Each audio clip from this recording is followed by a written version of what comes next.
আজকে ৪৭ বছরে আমরা যা অর্জন করতে পেরেছি জাতীয় জীবনে, যুবকদের জন্য কর্মসংস্থানে, যুব বিষয়ক মন্ত্রণালয় সৃজনের মধ্যে দিয়ে এবং এই যুবকদের নিয়ে, তারুণ্যের ভাবনা নিয়ে আমরা যে বর্তমানে বাংলাদেশ বিনির্মাণের স্বপ্ন দেখি সেটাকে আমরা একত্রিতভাবে ধারণ করেছি এবং সারা বাংলাদেশে আমরা তরুণদের, যুবকদের রাজনৈতিক ভাবনাকে আহরণ করার জন্য আমরা সমগ্র বাংলাদেশে আমরা সফর করেছি।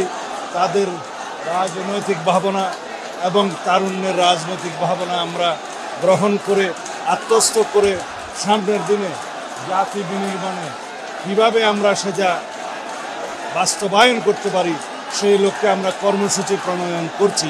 লিলি বিউটি সোপ, যার অ্যান্টি এজিং গুণ তারুণ্য ধরে রেখে ত্বকে করে উজ্জ্বল, তারুণ্যময় উজ্জ্বল ত্বকের জন্য। রিমার্ক।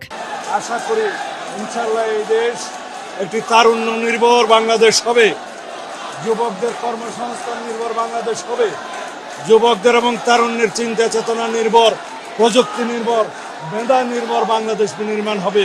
যেই স্বপ্ন আমাদের শহীদরা দেখেছিলেন, যেই স্বপ্ন জুলাই গণঅভ্যুত্থানের শহীদরা দেখেছিলেন, যেই স্বপ্ন মুক্তিযুদ্ধের শহীদরা দেখেছিলেন। সুতরাং আমরা এই তরুণদেরকে, যুবকদেরকে, তাদের ভাবনাকে, রাজনৈতিক ভাবনাকে, চিন্তা চেতনাকে আমরা আত্মস্থ করেই এই জাতি আমরা এগিয়ে যাব ইনশাআল্লাহ। আমরা সমগ্র বাংলাদেশে আসন ভিত্তিক সকল যোগ্য প্রার্থীদের, একাধিক যোগ্য প্রার্থীদের সাথে আমরা কথা বলেছি। এটা তারই প্রক্রিয়ার একটি অংশ।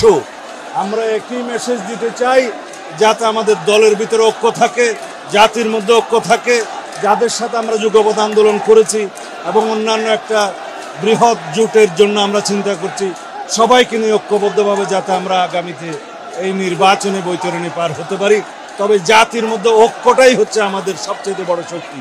সেই ঐক্য বজায় রাখার জন্য কেউ যাতে বিভেদের পথে না যায় সেই মেসেজটা আমরা দিচ্ছি।